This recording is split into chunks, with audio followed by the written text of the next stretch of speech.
يا الله يا رب العالمين. Welcome to the Ummah Talk podcast with me, Fatima Barkatulla. Let the Ummah rise again. Bismillah, alhamdulillah, wassalatu wassalam ala rasulillah. Dear brothers and sisters, assalamu alaikum wa rahmatullahi wa barakatuh, and welcome to this Ummah Talk podcast episode. Today I have with me somebody who I've actually worked with in the past, and I'm actually really looking forward to speaking to, because I've been wanting to ask him these questions for a long time and wanting to engage him and actually introduce him to you, the Ummah Talk audience. Some of you may be familiar with him already, and he is Brother Mohammad Arshad. Brother Muhammad is the founder and CEO, I believe, of Muslim CEO, Muslim Mastery. He was the first Ameer of Al-Maghrib in London, which I think is called Qabeelat Shams, right? And he helps Muslims to inspire people, influence change, and impact the world. So, assalamu alaikum, Brother Muhammad. Wa alaikum salam wa rahmatullah. How are you doing, sister? Alhamdulillah, I'm fine. Good. How are you doing? Alhamdulillah, I'm really, really good. Yeah, Brother Muhammad, I think that, there's so many things that I would love to speak to you about, but I thought maybe we could begin because it's something that's just happened recently and it's on people's minds, and I'm sure it's affected you as well, by speaking about the passing of Sheikh Mohammad Arshad, who was, of course, the founder of Al-Maghrib Institute. Yeah.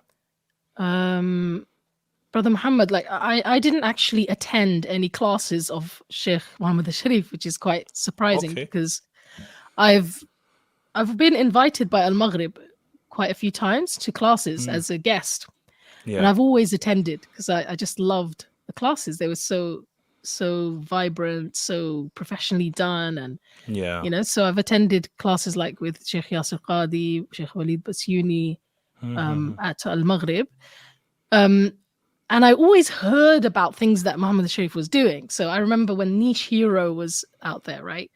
I just remember desperately wanting to attend, but I just had a baby. There was always some reason why I couldn't attend something of his. I just had a baby. But also, how some shuyukh, they resonate with you more than others, right? So maybe I'm a bit of a nerd. So I like classes that are a bit more like Sheikh Yasser style. Yeah. So I guess, I ended up attending those. But from afar, I would say I'd always admired Sheikh Mohammad Arshad, and I could really see what he was doing, and how impactful it would be. I'd say just to, of course, I want to hear from you. I just remember one thing that happened. I remember some people criticizing, the Al-Maghrib style of advertising courses, right? Like these amazing trailers and I don't know, like these posters that looked very dramatic, and somebody was saying, sisters are getting so excited because of shuyukh, right? Attending classes of shuyukh. And I said something to them. I said, I'd rather they were excited to go see Sheikh so and so than Brad Pitt. Exactly. And that was my perspective on it at the time. But anyway, over to you. What impact has the passing of Sheikh Mohammad Arshad had on you? And what are your reflections on his legacy and his life? Yeah, for me, I think just like everyone else, it's been total shock. And it's a lot of shock for me because I knew him so well personally.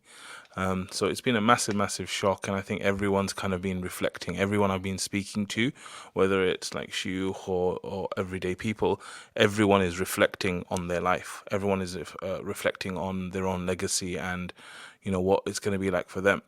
And I think that a lot of people are surprised at the outpouring that's kind of come out on social media, how people have reacted, and suddenly people are starting to realize how amazing this person was actually.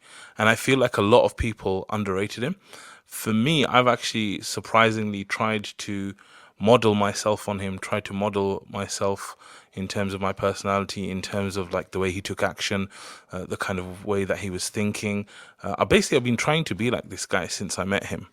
And I've been very, very interested in him. And so I've rated him very, very highly in my mind before all of this happened. And now I feel that as people have lost something, they appreciate it more. I think now people are starting to realize who this guy really was and what he actually did, because what he did was really, really huge. And I think there's some really big lessons we can take from him and the way he was. If somebody was to ask you, what was it that he did? How would you describe it? Because he was involved with so many things, wasn't he? Yes, yeah. What I would do is I would want to share with you like the 3 biggest things that I think are really important for us to learn from him. As a person, and I would say these are very unique. Alhamdulillah, like I've spent a lot of time with shuyukh. I used to look after all of the Al-Maghrib shuyukh when they would come down to London and stuff. I've spent time because of IERA and all this, so I've spent a lot of time with people of knowledge and shuyukh, and I've seen them in private when they're alone, one-to-one, and all of this.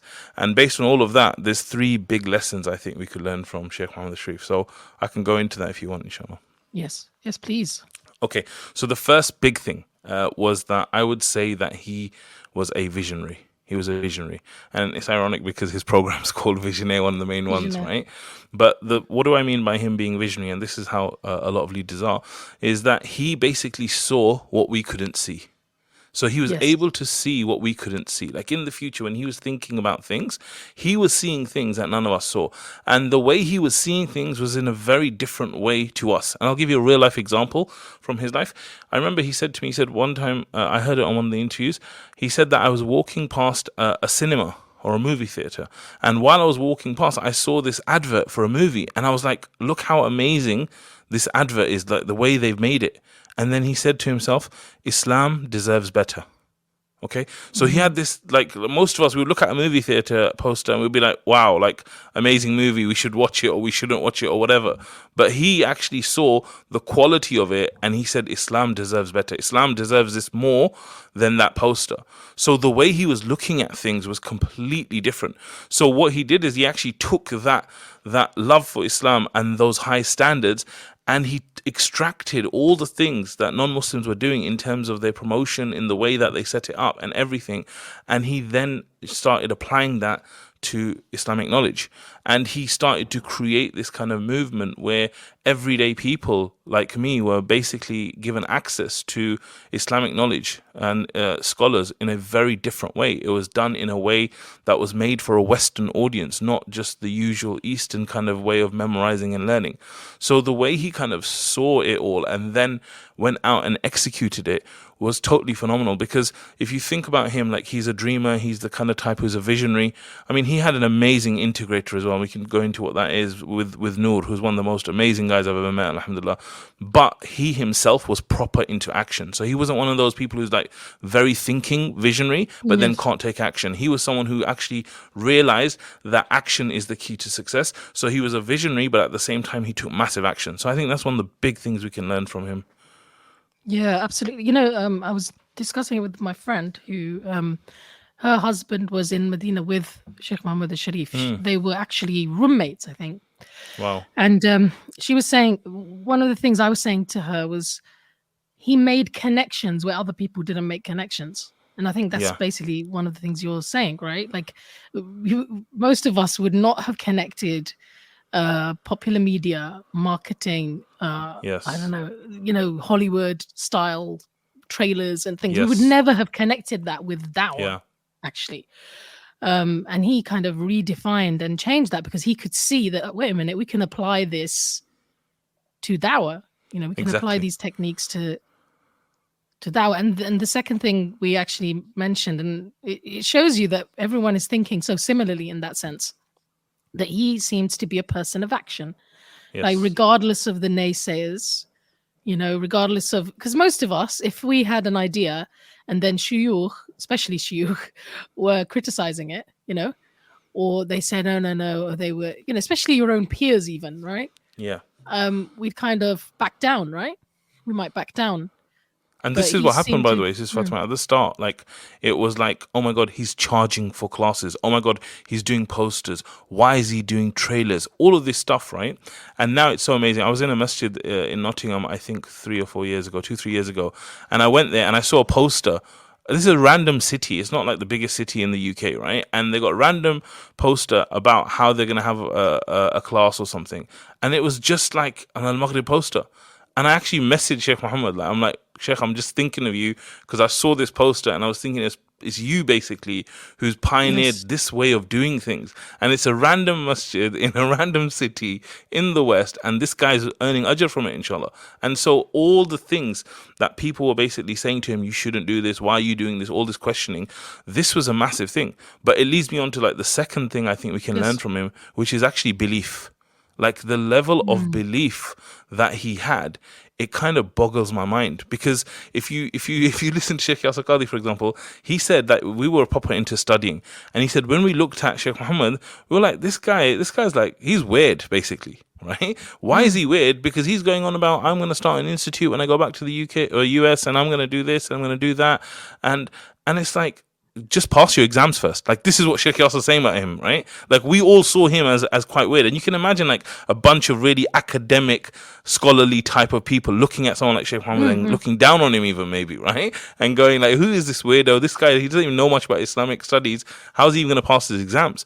But the level of belief he had, subhanAllah, at that point, to not only see the vision, but to go, you know what, I'm going to make this a reality, inshallah. Even though I might not be the best student of knowledge, I might not be the best scholar or whatever, but I'm going to make this a reality, you know. So he had this amazing belief in actually achieving the vision. And I think a lot of the point about this is that a lot of visionary thinkers have amazing thinking, but when they then think about themselves going out and doing that, it breaks down because the belief is not there. And his beliefs around this was amazing. But the belief was not just on himself, by the way. Like, I remember one time I went to him and I was gonna basically leave my corporate job to join IERA. This when I got headhunted and they asked me to come and manage operations at IERA. And I went to him and I said, Sheikh, you know, this has come up. Like, what do you think about this? And he said, Muhammad, you know what? You should do it on your own. And I was like, what? I'm like, I've got the king of dawah. I've got Sheikh Muhammad. I've got Sheikh Abdul Rahim Green with me. And you're telling me to do this myself? He's like, yeah, do it yourself. So even the do belief, what on your own? like the whole of IERA project. Yeah, like if you really love dawah, you want to do that, do the whole of IERA on your own. And I was like, at the time, I thought the guy's a bit crazy, you know. But it just shows his level of belief even in other people. Right, and what other people can achieve as well. So he had this amazing belief, and I think that a lot of the stuff that we kind of go through at Muslim Mastery is to do with the mindset. Because when your beliefs are in a certain way, just like we say in Islam, it will come out on your tongue and it will come out in action. So getting your beliefs right is one of the core things. And I think Sheikh Mohammed not only had his beliefs right about what he could achieve and what was actually doable, but also for other people what they could achieve and how they could be a better version of themselves as well. Where do you think that belief came from? Was it his family, his upbringing, do you think? Yeah, I think like I did an interview of him, and I'm so glad and grateful to Allah, alhamdulillah, that I got that interview with him because, you know, he doesn't usually do interviews and all of that. And I hadn't seen any interviews. So I was like proper, like I was thinking he's going to say no. And he was like really gracious to give me his time. And one of the things that, because that whole thing was more about learning about him as he grew up. And one thing I didn't know about him was that he actually grew up as like the only Muslim child in his school. Right now, a lot of us that live in the UK, for example, or big cities like London, Birmingham, Manchester, wherever, like in my class, like it was full of Muslims, right?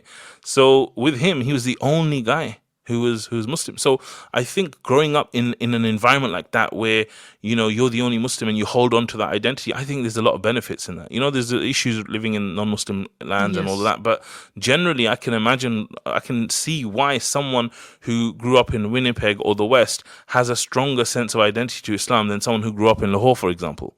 So I think it was partly that, but also, you know, they keep saying that he was raised on this belief that you know, nothing is impossible.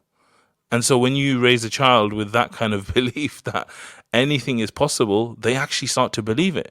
And so then when later on in life, when they start to enter into people's naysaying and negativity and all of this, they're like, no, anything's possible, inshallah. And I think things like memorizing the Quran and doing all these things that he did, Yes. I think that probably really increased his belief. Because like, if you think, oh man, I really want to memorize the Quran, I wonder if I can do it, and then you actually go and do it at age 10 or 11, like that's a massive, massive boost, and it's a massive thing for your confidence to take you to the next level.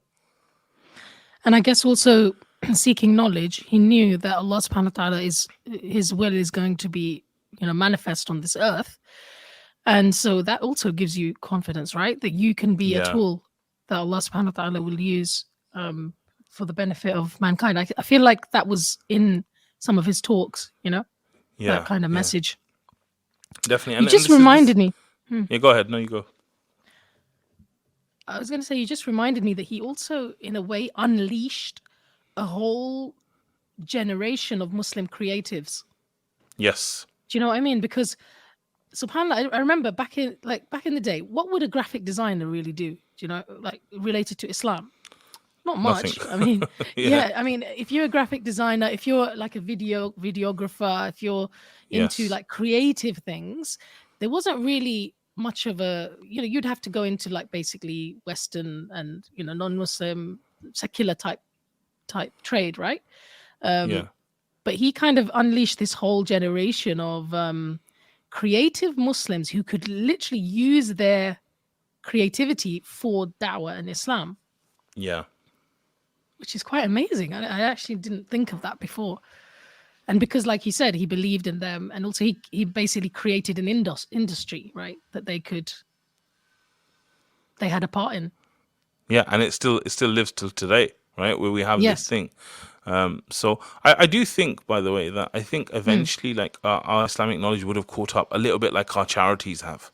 Right, because now, like if you think about our charities 40 years ago, they might not have been doing like posters and videos and this and that, but they've kind of caught up because they've seen how other charities have gone.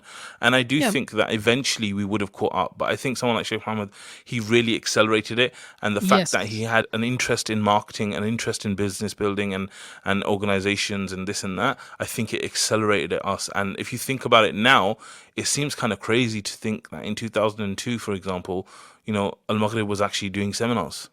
That's 20 years ago when it was a very different landscape. Like some of the shuyukh have said that, at that time, women, if they wanted to study knowledge at a high level, they couldn't just fly off to Medina, could they? Right?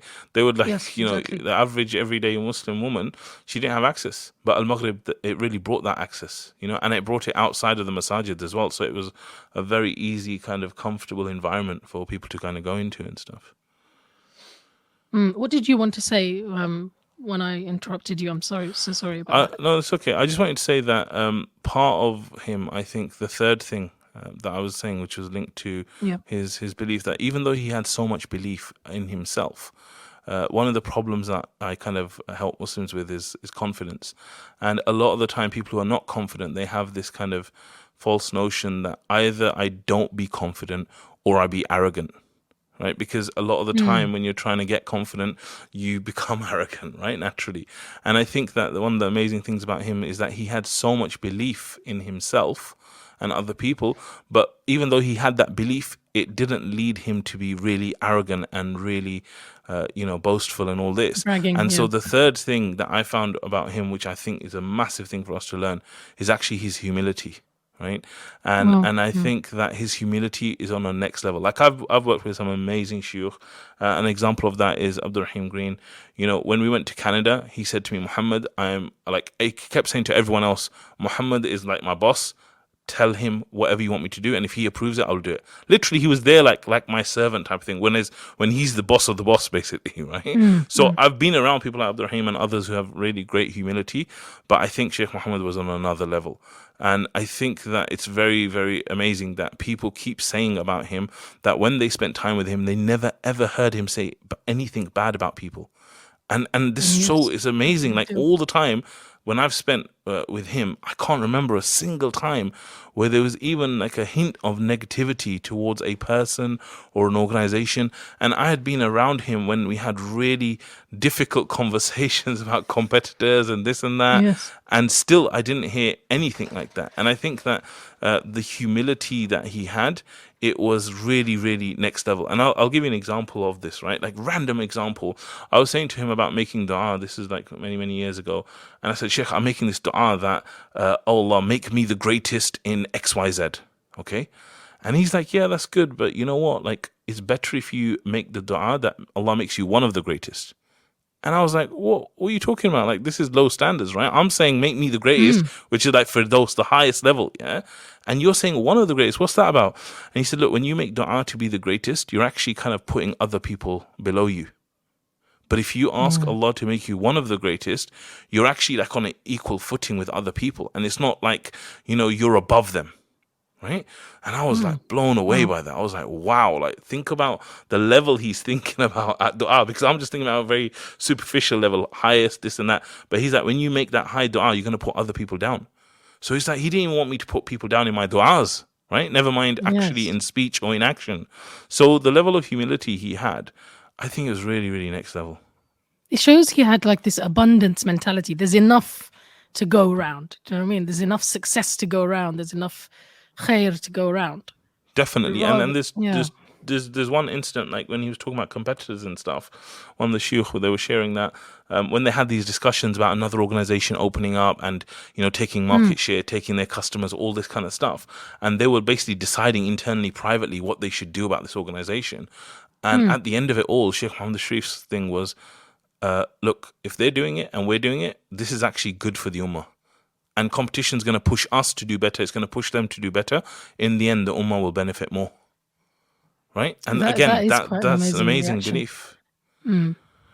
So it's like Apple and Microsoft almost. Yeah, isn't it? but it's like Apple saying, Microsoft, it's great that Microsoft are around for the people. People don't think like that. No. They're like, they try to destroy the exactly. Let destroy them and stuff. So I think his humility was like next level in that sense that, like me, for example, one of my business partners, he lives in the UAE. He lived in the UAE. So my passport, alhamdulillah, I've traveled so much, but the most stamps I have is from the UAE because I used to go there like 2-3 times a year sometimes. And every single time I went there, because Sheikh Mohammed used to live there, every single time I went there and I asked him to meet up, he always made time. There wasn't a single time when he said no. And I was going through all my messages. I was looking at what he was saying, how he spoke. And there was not one time where he said, oh, I'm busy, I can't make it, or, excuse or this or that. He always, alhamdulillah, made time for me. And one last example I want to give in terms of his humility. This kind of, again, blew me away. We were sitting in the green room, which is where like speakers sit before they speak at IlmFest, which is a big conference they were doing. And, there was like 1,000, 1,500 people there. And I was sitting next to Sheikh Mohammed, I was just talking to him. And as I was sitting there, I was going through the booklet. Sometimes you go to a conference and they give you a booklet that kind of tells you about what's happening at the conference and everything. And I'm going through it and I see this advert. And the advert is for Discover You, which is his business or his company, right? Outside of Al-Maghrib. And I look at him, I'm like, hey, check you out, Sheikh. Look at you advertising in Al-Maghrib, yeah? Like, making the most of Al-Maghrib type of thing. And he said, no, Muhammad, I paid for that ad. I was like, what? He said, yeah, I paid for that advert. I'm like, why would you pay for that advert? Al-Maghrib is yours. Like, what on earth is going on here? Type of thing. Yeah, because like me personally, if I'm a Muslim master or Muslim CEO and I'm going to advertise one to the other, I'm just going to do it, right? Why would I pay for it? But he was like, no. Advantage of your audience, basically. Exactly, right? But he was like, no, this Al-Maghrib, it belongs to the ummah. And it's theirs, So if I'm going to advertise my business in it, I need to pay for it. And I was like, wow, I was shocked. And when I had those deeper conversations with him, it was really interesting in that conversation because what I realized is that he had actually given Al-Maghrib away. Like in the early days, obviously, when it was trying to launch, maybe he was like surviving on the money or whatever. But at some point, years ago, he actually gave it away. And so then I started thinking about all the haters that used to say, oh, he's only doing it for the money, he's this, he's that. And I was thinking, wow, like they're all backbiting him. They're all saying negative things about him. But really, only he knows and Allah knows that he didn't earn a penny from it. If he wanted, he could earn tens of thousands of pounds from it. But he's actually donated it to the ummah and he takes no benefit from it. And I was like, wow, that's insane. SubhanAllah. Jazakallah khairan for those insights. I mean, can you just describe to us what was it like? Like, how did you meet him, and on a personal level, what impact did he? What things did you learn from him? Like, I guess, like for your own work. I think on a personal level, like the way I met him was that because I was part of the initial team that launched Al Maghrib in the UK, he would actually go to different cities and launch the first class. So because it was London, he came to London, and when he came for the first time, I got to spend time with him, and it was weird because I spent time with him, and I was like, "This guy's different." I could tell immediately this guy's different. Like just like the way we were talking to him, the things he was doing. Like at the end of the weekend, I was like, "Sheikh Mohammed, like what are we doing during the week now?" And he's like, "I'm going Scotland." I'm like, "Why are you going Scotland?" "Oh, just go away and think and plan." I was like, what are you talking about? Are you going alone? He's like, yeah, I'm going to go alone. So he went to Scotland for like 4 or 5 days. He basically did Visionaire. At that time, we didn't know what it was. So he was actually implementing it in his life for years before he went out and actually I don't sold it and understand. did it. Sorry, I don't understand. What is Visionaire? So Visionaire is one of his programs, which is it's all about dua. It's all about crafting dua, and it's a really, really good way of kind of mixing, I would say, goal setting with dua and kind of like achieving your duas. And he would basically go away. He would think very deeply about what does he want to achieve in the next 6 months. What duas does he want to make a reality? And he would Oh, I basically see. spend days and days doing this. And he had a process for doing it, and he was working on it. And he did that for like 10 years or more, I think 10 to 15 years on his own. And then he came out and said, hey, it would be really cool if someone else was doing this with me as well. And so it wasn't one of those whole, let me learn it today and teach it tomorrow. It was like he practiced it in his own life. And this is what he did with a lot of his things. And then when he had kind of mastered it and got it to a certain level, he would then go out and help others and teach it. And so it's one of those courses that if you go and check it out, you'll see like life-changing testimonials. People achieved amazing things from it and everything. So he was just like into, and part of this is, again, goes back to the visionary thing where he saw dua slightly different to how most people would see it. And then he used it slightly different. And it was just an amazing result for him and others as well. I see. So he was going to Scotland to. Is that part of the Visionaire like process to Yeah, be it's alone? part of the process is to be alone. Like if sometimes they've done it as retreats, so they've done it in Scotland, they've done it in Canada in nice places, but also it can be done at home. But there's just a part of the activity where you're kind of starting to think really deeply about what you want in life and all of this stuff, and there they kind of advise you to go. So I remember one time many years ago I was doing Visionaire here in London, and I decided to go to Alexandra Palace because it's really high up and it's a really nice view and stuff, and I did my visioning there. So you can always like choose local spots as well. It doesn't need to be like a different country or whatever, but it's really, really good to go into it because a lot of people, they don't spend time to think, what do I actually want? What do I actually want to experience? What do I actually want to achieve? It's almost like private time with Allah, right? Yeah, exactly. To really connect, really, you're right. Like to just be still, and I think most of us, because we're so connected now. Yeah. When was the last time you actually just shut everything down and were alone with Allah?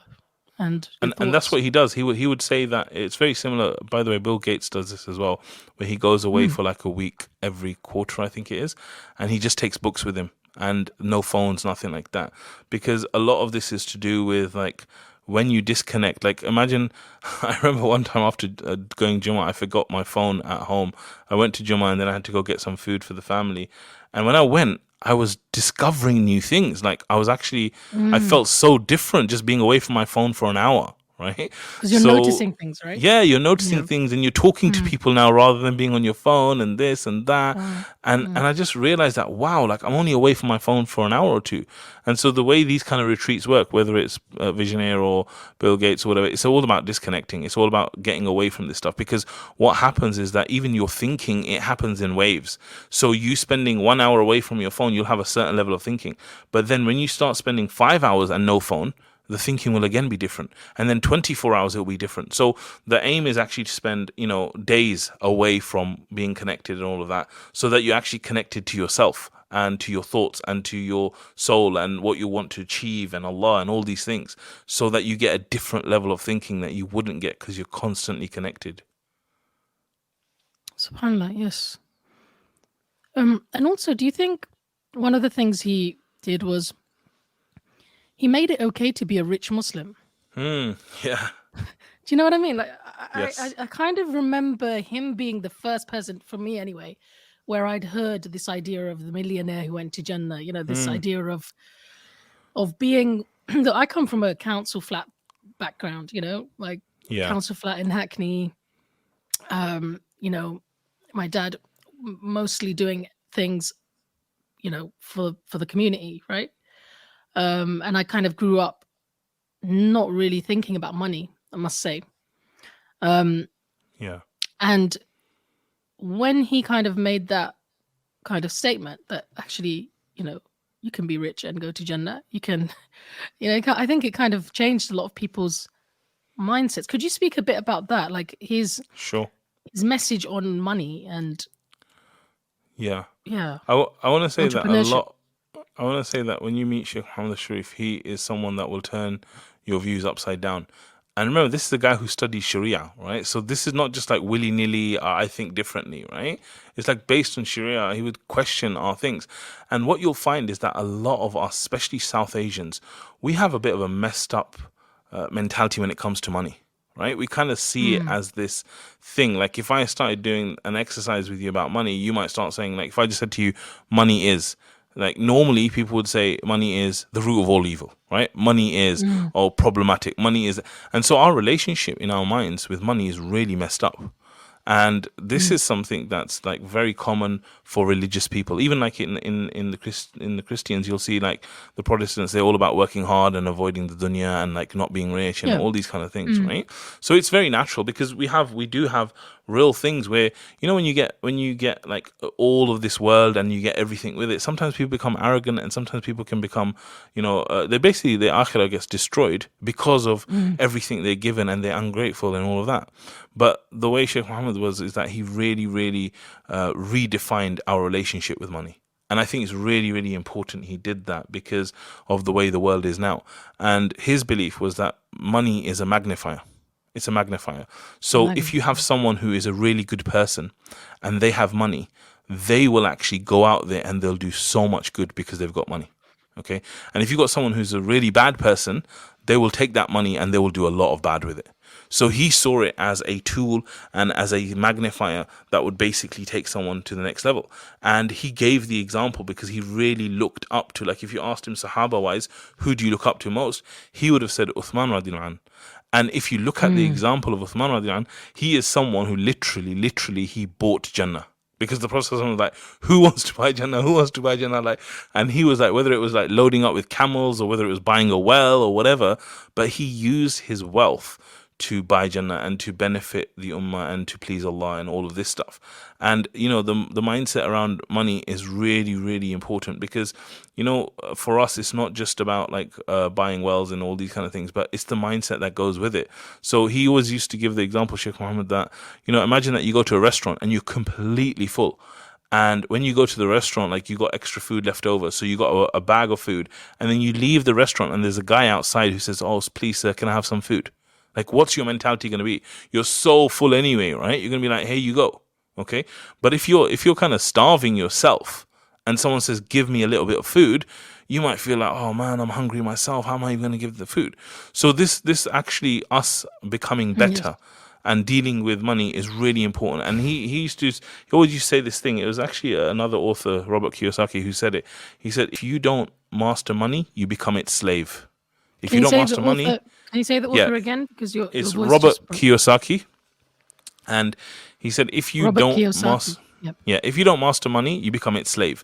And Sheikh Mohammed, he learned this very early on. And if you just look around, everyone who are the people standing at bus stops at 6 a.m. in the morning? Like if you ever go Fajr or in the morning early, you'll see there's people at bus stops at 6 o'clock, 6:30, 5 o'clock. Why? Because they're leaving their houses at 5:30 a.m. and coming back 12 hours later just to earn a buck. So he realized that, look, you know what? I need to master money. So he sat down and he said, right, I'm going to spend 1 hour a day, every single day, just focused on how to make money and what to do and all of this until I master it. And then once I master it, then I'll be fine. And that's exactly what happened. And this is why, a lot of the time I would make fun of him and I would like, because he was just in Dubai and he was just like kind of chilling and he was just like, he had lots of time and all of this stuff. So I'd make fun of him. But he had that time and he had those choices, alhamdulillah, because he was able to master money. So he's one of those people who, who followed a model where you don't your time does not equal your money, right? Yes, this is the big lesson in money, actually, that time and Mm. money need to be separated, because if you can separate time and money, then you're not limited by your own time, and therefore your money is not limited. And that's why he had so much free time, because he'd done the brain work, he'd done the action to set certain things up. Exactly. Yeah. And I think that's kind of like the work that you're doing, right? Like trying to Yes. empower Muslims to think like that. Definitely, yeah. A lot of the stuff we're doing is, especially with Muslim CEO, is helping Muslims to escape the 9 to 5 and live a rich life. And with rich, I mean not just money, but in terms of being time rich. Because, I remember like when I was at university, I had loads of time. Uni's not that intense in terms of like studying, right? So I had loads of time and I had no money. Undergraduate, isn't it? Yeah. Yeah. And then when I was working, I had money, but I had no time because I was working all the time. So this conundrum of having one or the other, this is a big problem. And so what we're trying to do at Muslim CEO is helping Muslims to become not only money rich, but time rich, but also impact rich. Because, you want to have purpose and meaning, and you want to do something beneficial in the work that you do. So it's about taking these three things and trying to become like rich in time, in wealth, in impact and goodness. So that's the kind of stuff that we're helping Muslims to do. And if somebody was to ask you, like, what is your formula? Just like a taster of your formula for Muslims to, what are you advocating, if you like? Yeah. So in my past, since I kind of left IERA, I did a lot of different businesses. I sold all kinds of products from drones to beauty skincare products to like lamps and chargers and this and that. I sold so many different categories of things on Amazon and e-commerce, and I did crowdfunding, and I did loads of different things. And after doing all of those things and, experiencing online business, I've now come to the conclusion that right now, the best thing anyone can do is probably start something which we call a knowledge business. Like that's the one thing. So if my brother or my sister came to me and said, look, I want to get to £100,000 a year fast. What's the fastest, easiest way for me to do that?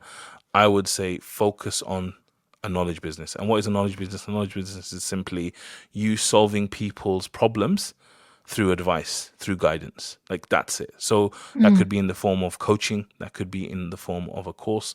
You could even do it in the form of a service. So these kind of things, these are the kind of businesses that we're helping people to create.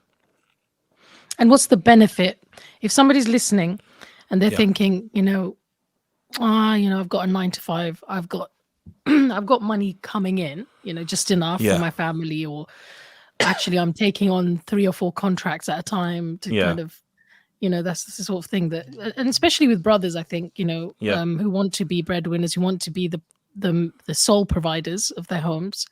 Yes. It's even more kind of pressure now, Definitely. right? What would you say to them, like, if they're thinking, well, I can't do that, I don't have time, where would I start? And yes, would it really benefit me? Yeah, I think I should talk about the benefit thing first, because if I think about my life when I was in like a typical corporate job, for example, I had some really bad work horror stories, right? So like one horror story was where, just a general everyday weekly horror story of going to Jummah and the khatib being late or speaking for longer. And you're like, oh my God, I'm supposed to be back at my desk. This guy's not stopping. I'm going to have to miss lunch. The stress and the pressure of going Jummah. Yeah, it can be quite intense. And then I remember there was another thing where I was alhamdulillah, I was a good salesperson. I got a lot of success, and my organization, the corporate one, came to me. My manager came to me and he said, Mohammed, we want to give you a contract. It's a really good government contract, but we're a little bit worried about the whole Muslim element. So would you mind if we changed your name? I was like, what? He's like, yeah, can we call you Mo Adams instead of Mohammad Arshad? And I was like, this is ridiculous. Like nowadays, you'd probably sue these guys and get loads of money, right? When was this, by the way? Like this was 2005, 2006, something like that, right? So they were asking me to change my name. Literally, that basically they're saying, you're Muslim, you're a good salesperson, we want to put you on this account, but we're worried. Okay, alhamdulillah, in the end, of course I said no way, Yes. and then they put me on the account anyway, Mo so maybe Arshad. it's just a test from Allah, right? But I still got what I was supposed to get, and so like that's another horror story, you know. But the worst horror story for me is like when I went on Hajj, there was a big issue with my annual leave.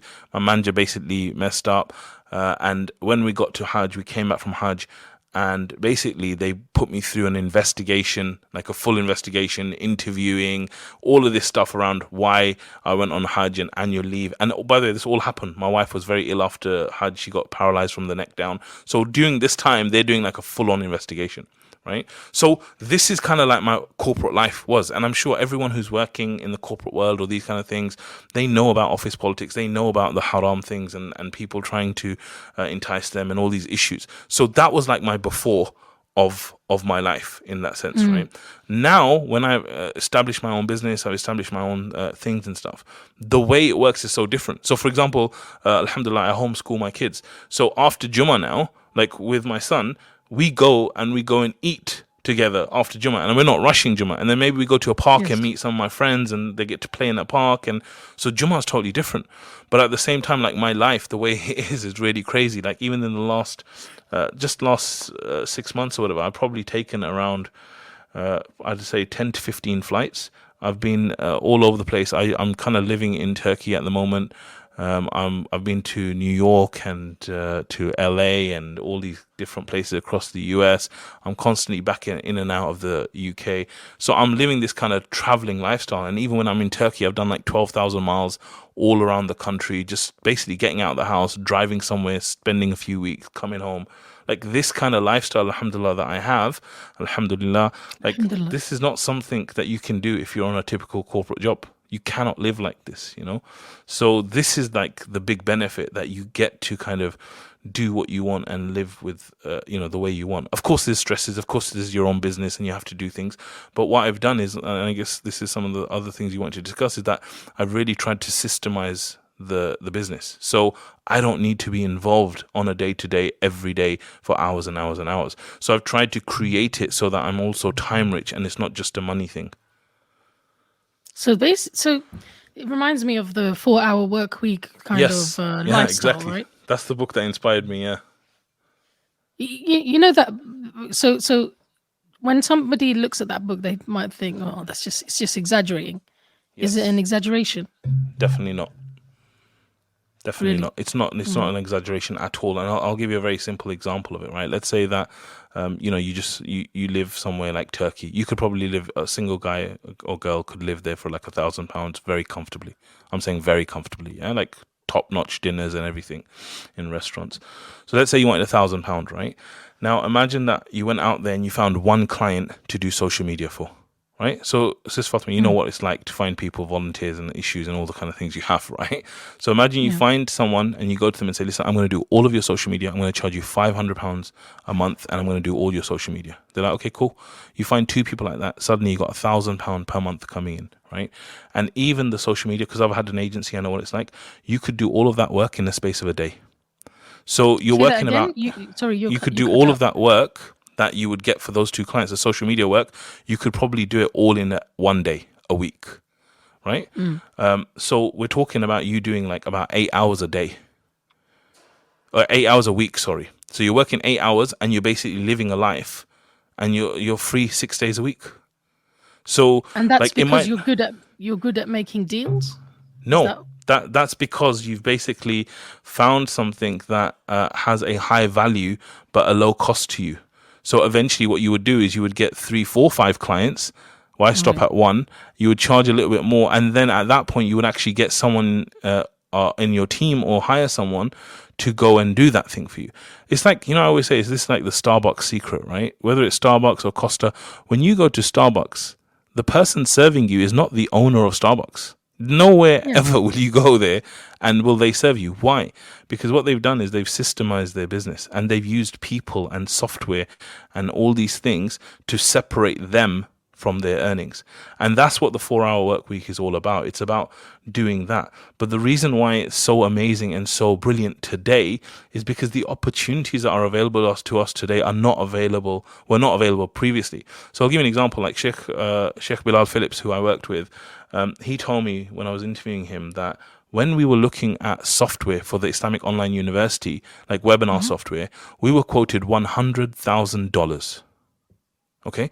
So, at that point, if you're trying to start something where you need webinar software, like we run webinars often, you have to pay $100,000. So the barrier to entry is huge.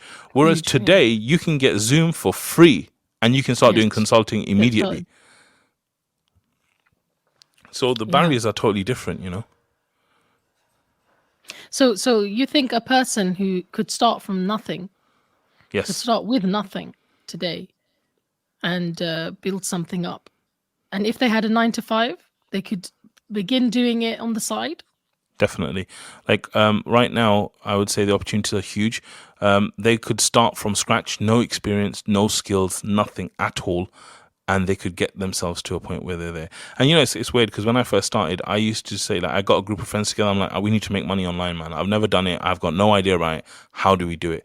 And I started talking to them and I said to them, guys, how do we make £5 online? And they were like, Mohammed, what's wrong with you? I'll give you £5. Why do you want to make £5? I said, look, it's not the £5. I'm like, if we can make £5 online, we can make £50 online. And if we can make £50 online, we can make 500. And if we can make £500, we can make £5,000. And alhamdulillah, like now there's been days when I've made much more than £5,000, right?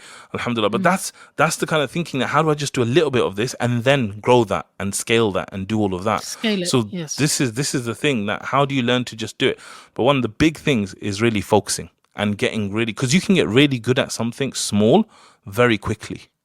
Right. So this is the key, that how do I actually really focus in on something which is deep, which is important, which is high value, and then go after that. And this is the reason why we suggest consulting and advice, because if you think about consulting, advice, all this stuff, it doesn't really cost you any money to make.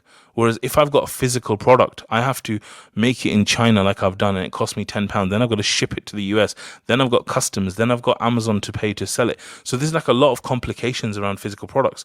But if you create a product which costs you $0 and you sell it for $500, well, that's crazy from a profit perspective, right? Yeah, and there are people out there who want to learn from you, right? They want your experience. They want to, if you're just ahead of them, even a few years. Exactly. That is of value to people, right? Yeah, definitely. I remember even just like when I was writing a book, I know my friend Naima B. Robert, she now does courses, helping people write books. And it's amazing because when you're starting out, you can really get badly taken advantage of, even if you're not taken advantage of, meaning you can get a really bad deal, right? Because you're just not aware of the industry, you're just not aware of something, right? And just having somebody who's a few years ahead of you or a few books ahead of you, right? Yes. Just saying to you, listen, have you checked that? Have you done this? This is what a contract should look like, all of those. And for somebody like that, it's easy, right? Like they know that now inside out.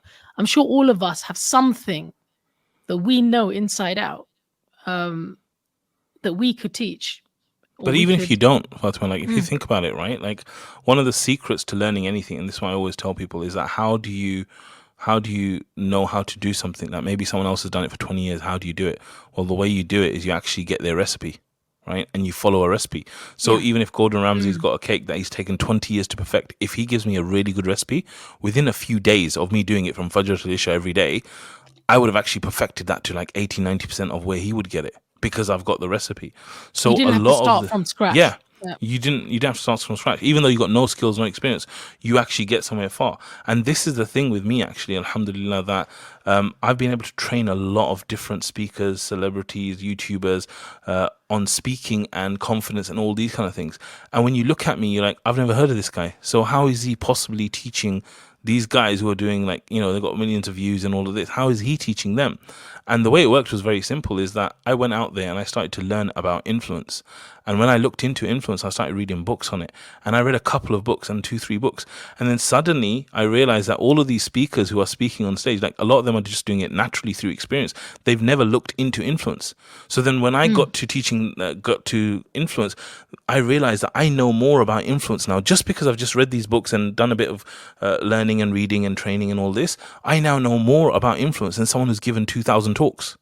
So I can now take that basic knowledge of influence and teach them. But a year ago, I didn't know anything about it because I hadn't read any books. So books are great recipes for upskilling ourselves, same with courses and all these kind of things. So literally, it's one of those things that you don't even need any experience. You don't even need any skills. You just need to have an interest and a passion in something. And then you go out and use recipes to take yourself a little bit further than everyone else. And then you can go and train people. Yeah, it's like people don't have time to read, or they don't have time to do a lot of research. So if you've done the research for them, right, and you can give them, I think one of the things you introduced me to was book summaries, which I just love now. You know, I've always found, and also one of the things I've found useful is audiobooks. I think. Yeah. Listening to things on slightly higher speed, and just like doing my walks every day and just taking in an entire book. Has been quite life-changing. And is it true, like I read somewhere, that if you've read 5 books on a topic, then you know like more than like 99% of people in the world on that topic? In my experience, it's been about 3 books. 3, really? Yes. And because the reason people have not read 3 books on a topic. That's exactly. But also there's another reason, in the sense that, like, when I first read the book, one of the books I read was Influencer, and they showed me this model for influence, right? And then after that I read this other book called Switch, which is also about like influence and change and everything. And I realized as soon as I read those 2 books, hold on, there's similarities here. Like, they've named it something different, but it's actually very, very similar in the way that they're saying it, right? And then I read like a 3rd book, I think it was Robert Cialdini's Persuasion, Psychology of Influence and stuff. And then I'm like, oh, that's similar as well. So by me reading 2-3 books, suddenly I started seeing the similarities between them. I started to see how they differ and all of this. So just 2-3 books, suddenly you're like, wow, like your knowledge. And then you think about how many people are there in the world that have read 1 book on influence? Well, it'll be less than 1% anyway, right? Let's say it's 5% or 10%. But then you think, okay, how many have read 2 on influence, or 3, like cover to cover everything, right? Almost no one. And then who's actually read them and then gone and done something with it, like written their own summary or written their own version of it, or gone out and trained people, you know? So this is what I'm saying, that it's very, very easy to get yourself high into one area very quickly. Okay, so let's talk about because you've worked for so many excellent organizations. Like, I actually see similarities between Al-Maghrib and IERA, for example, right? Like, in the fact that they were quite innovative, Definitely. like top of their field anyway, trying to do things very professionally. Muslims felt good about them as brands. I feel like so you've worked for some amazing brands, right? And you've, like you said, you've been a serial entrepreneur with physical products as well as digital products, and so you've had a lot of experience that people, the average person would not have had. In a way, you've done the work for us, right? Trying it all out. Because I remember when Amazon FBA and Kindle books and all of that stuff was being advertised, as a potential, way to make money.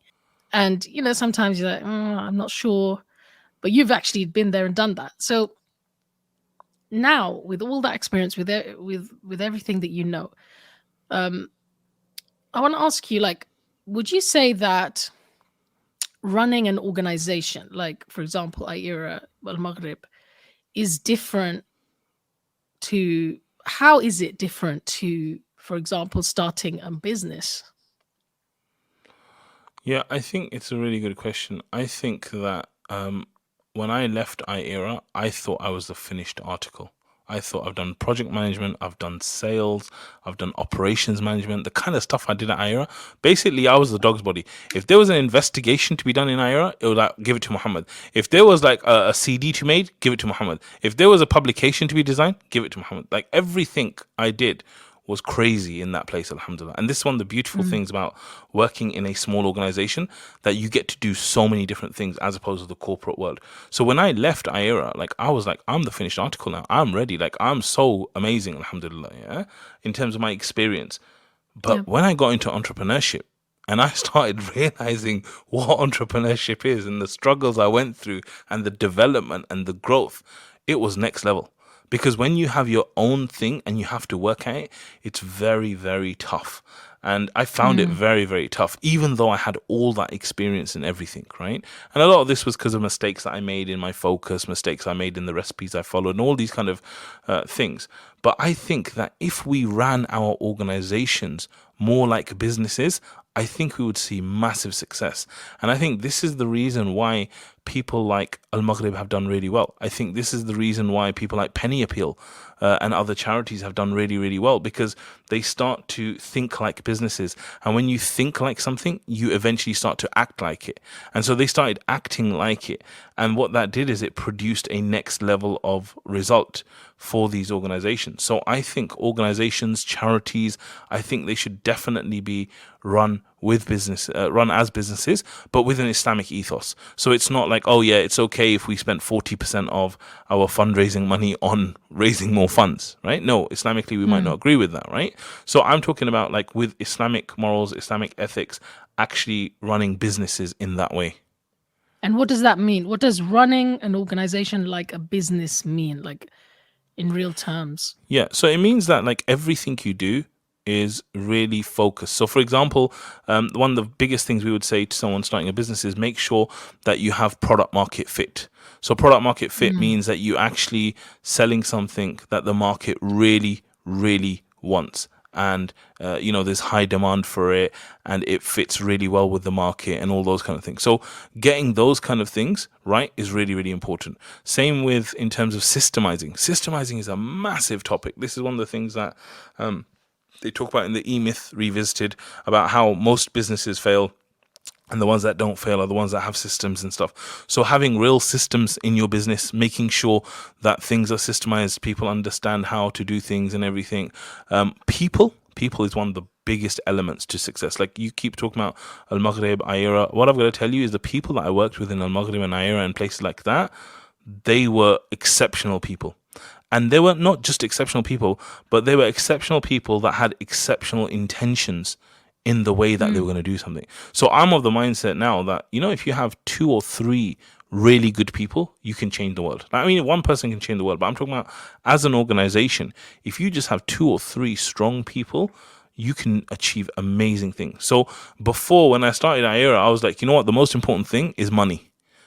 And that's the most important, because with money, you can get people. Right. But as I got into like people development, learn about the value of people, all this stuff, it shifted for me. And I realized that actually money is not the most important thing. It's actually people. And when you treat people correctly and when you've got good people, they will transform that organization. So for me, it's like having great people, having, great product market fit, having focus, meaning you stick to what you're doing rather than brand extension. And this is one of the big things Sheikh Mohammad Arshad, people, when he got successful with Al-Maghrib, they're like, why don't you do an Umrah as well? Why don't you do this? Why don't you? He's like, no, this is all we do, right? Trying to avoid extension. He's like, extension is the killer of your business.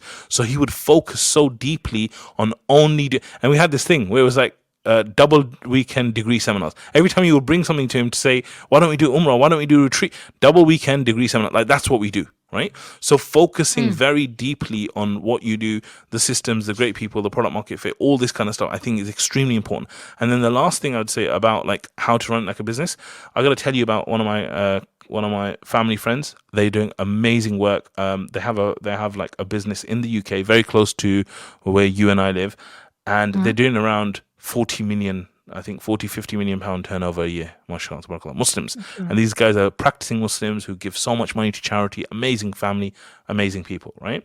So I went to see these guys when I started business. I'm like, I want to see what these guys are doing. And when I sat down with him, he's like, look, if our family like really got into it, we could even do over 100 million. And what I found with these guys are Pakistani as well, right? What I found is that they had a massive, massive focus on sales.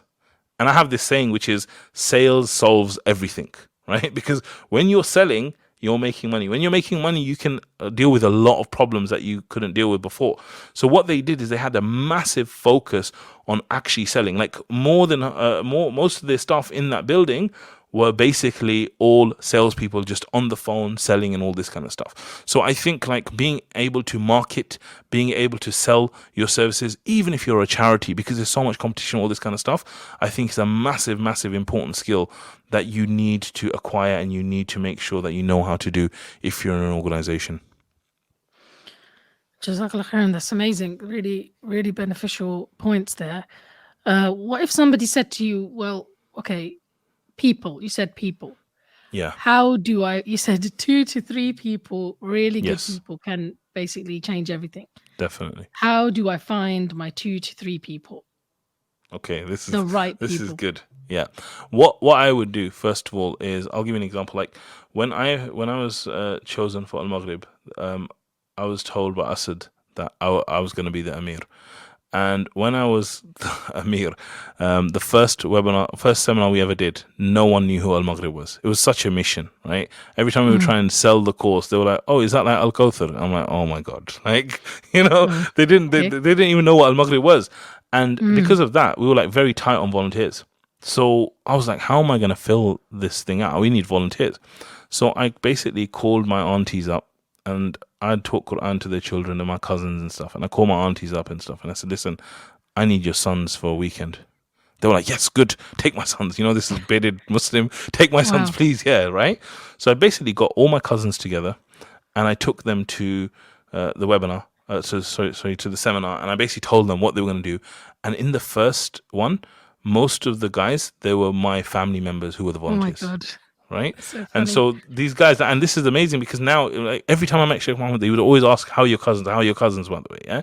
Because these young kids who look like kids as well, just basically being there, registering people and this and this and this, right? So I just used what was close to me. And I think this is a really, really good way of finding people, actually. That going out there, like, most people, they have a few hundred people in their phone book, right? Yes. If you were to go through every single name and go, which person? Could this person really like help me? Could this person be good?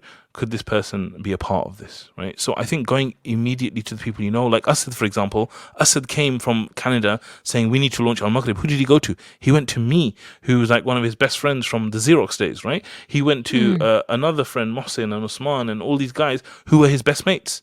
And I became Amir. One of them became head of finance. One of them became head of registration, head of this, head of that. And he went to the people that he knew him personally. Right? So you don't need to be on the recruitment vibe either. You could just find one person that that is really good, really into it, and you just go with them. Because the kind of role that we're talking about is probably going to be someone who's a visionary or someone who's an integrator. And we didn't really talk about that, but visionary is someone who's like thinking, seeing where we're going to go. Integrator is the one that goes out and makes it happen. And I talked about how Sheikh Mohammad Arshad was very fortunate, alhamdulillah, to have someone like Noor Sayyid who basically went out and made that vision a reality for him. So I'm saying that you want to get not only about finding the person, but you want to find the right person. Someone who matches you in terms of your values. Someone who will complement you. Someone who will do what they need to do. So me, immediately, what I always do when I'm looking for someone, I always go to people I know, or I would ask people I know if they know someone, because you can get trust from other people as well. It doesn't need to be someone you know personally. So I think those are some of the ways that I would advise people to start with. And then later you can go to hiring people, you can go out publicly and all of that stuff. And of course that works well as well. But you do need to like really find someone who's matched to you that you can work long term with. And for that, do you need to be very clear on what you need from that person, right? Yeah, I mean, it depends what stage you're at. So you're going to say? Yeah, it's just that, like, having experienced it myself, sometimes, I don't know, like, the people that you know, who you think are going to be the best people, they might be good for a certain stage, Yeah. Is it because the visionary has to really articulate and bring them on board really well? Is that the key to the success, or is it a bit of both, like finding the right person as well as the visionary actually explaining to the integrator and bringing them on board well enough? Do you know what I mean? Like, yeah, I think it's a case of actually finding the right person. in the sense that it doesn't really matter, because when you set off on a journey, what you'll find is it's a bit like a plane. When a plane flies off, you will find that the plane goes off course. And literally, it could be that the plane is off course hundreds of times during one flight. Yes. Right? So what you need to do is you constantly are adjusting and pivoting and moving. And this is what's going to need to happen when you're starting an organization, you're doing something, that you're going to be constantly pivoting and moving and adjusting. So what's more important than like even the skills of the person is that, is this person able to adjust with me? Is this person flexible? Is this person pragmatic? And these kind of things that will then enable you to have like a long lasting relationship where what you're trying to do really thrives, you know? And so if somebody is listening and they're saying, well, I don't know anyone like that I need, right? Yeah. So I'm going to maybe have to advertise. I'm maybe going to have to, put word out. And like you said, like ask friends of friends. Yes. Practically speaking, would you say to them, these qualities like flexibility, pragmatism, it's hard to see them without... Yeah. I mean, you could write them in a job description, right? Yeah. And somebody might think that they're very pragmatic and flexible, but then until you experience it, you won't know, right? So yeah, one of the things I've done is I've actually used personality testing, and there's a really good website called 16personalities.com. And what 16personalities.com is, they've taken the Myers-Briggs test, right? But what they've done is they've actually made it realistic as to what each of these personalities mean. What kind of people are they? What kind of things? So, for example, when I first started and I did it for the first time, I was an ENTJ, which is like a commander. And it makes sense when I was at AERA, right? Like, I'm in charge. I'm telling everyone how to go, what to do, all of that. Like, that was my personality type. It's actually shifted now, but like, that's the kind of personality type I want. So if I'm hiring a PA or a VA or a virtual assistant, personal assistant, and I'm going to be telling them what to do all the time, and then they're a commander personality, that might not work so well, because they're going to want to do what they want to do, right? Like, that's just their natural personality. I might want to hire someone else, right? I might want to hire someone who's a consul or someone who's something else, where their natural thing is to serve or to help or to go and follow or do things. Right. So I'm saying you can actually establish... these are signs, by the way. There's not just like definitely that's the right person, but I'm saying these things together, they will start to give you a picture of who this person is. And, going into personality tests, going into competency-based questions. So a lot of the times when we're interviewing people, we will kind of go like, okay, what if there was this, this, and this? Like, what would you do? And then they just think out their heads, and you're like, oh, good answer, right? But if you say to someone, like, tell me one time that this happened, and then they're like, oh, I can't think of anything. Okay, great. Thanks for that. Right. Or like giving you real examples, because what you want to do is you want to see how they think. It's a bit like, I always say, Allah won't test you with chicken, or Allah won't test me with chicken. Right. Allah won't test me with Karela. Right. You know what Karela is? It's called bitter or something. Yeah. And I don't like Karela. Right. So Allah, when Allah deprives me of Karela, I don't feel it's a test. Like, if I'd never eat Karela in my life ever again, it's not a test for me, right? But if I don't eat chicken, if Allah deprives me of chicken, may Allah protect us, right? I'm going to feel that, right? So when you're getting together with someone, whether it's in marriage or business or partnership, you need to find out what are their chickens. Because if you have a conflict there, it's going to be a big issue. So a lot of the times, rather than asking people, oh, what do you like? It should be like, what do you don't like? What is it that you don't really like? So what you mean by what is their chickens? You mean like, what can they not live without? Yeah, what are their non-negotiables? What can they not do without? Right. What must they have? And all of this. Like, for example, I'll just get a random example, yeah? Imagine that I want to, like, a sister wants to marry a brother, and she is fine with everything about brothers, except, for example, she can't handle smelly feet. Right, that's a non-negotiable, right? She's like, that's the only thing that I cannot handle. Now, if she ends up marrying someone who's like really, really good akhlaq and this, that, but he's got smelly feet, like, that could be a real problem, because she's like, that's the only thing I can't handle. Right? So for her, it's really important when she's about to choose a business partner or marriage or whatever. So listen, what are your feet like? Right? So that, you actually know that later on, you're not going to have problems in some of these core issues. And I found that a lot of people are just generally very flexible and easygoing and all these kind of things. And this is why I like to work with people that I know, because I've got a good long experience of them. But definitely you can go out. I've met new people. Amin, for example, my business partner, I didn't know him before. I was introduced through a mutual friend. But when I spoke to him, when I spent some time with him, I started to understand his values. I saw that we could really work together. And alhamdulillah, it's been like 6 years since we've been working together as business partners at the moment. What would you say? The reason why personality tests actually really resonated with me is because I think in the past I've tried to get a person of a particular personality Yeah. to fit a job, that like so if somebody says to you, I'm willing to do anything, right? Yes. They don't usually mean it, like they say that, but Yeah. they're trying to be nice, or they're trying to be a good volunteer, or a good, they're trying to be part of your vision or whatever. And if you take that literally, which I did, right? And you then try to fit them into roles that actually, then you start saying, well, why are they resisting? Yes. Why are they resisting this role? Like, they just said to me they're willing to do whatever, right? Yeah. But it's like, okay, so you're willing to do whatever except this. Well, what other things are there that that are exceptions, Yeah. right? So sometimes people at face value are not presenting themselves as actually the reality, right? Of their personality. And if you as the leader try to force them or fit them into a role that is just not a good fit. So like, I want to ask you, like, for an integrator, what are the ideal personality types, if any? With the integrator, it's got to be someone who is a doing person. So, you have thinkers and you have doers, right? The integrator is the one who's going to take that abstract thing and make it into a concrete thing. So these are people who take action. These are people who like doing. These are people who like just are always go, go, go, go, right? As opposed to just think, right? So you want to find someone who is action orientated. And I'm going to tell you, Fatima, that when I'm looking for people, I'm actually very simplistic in my approach.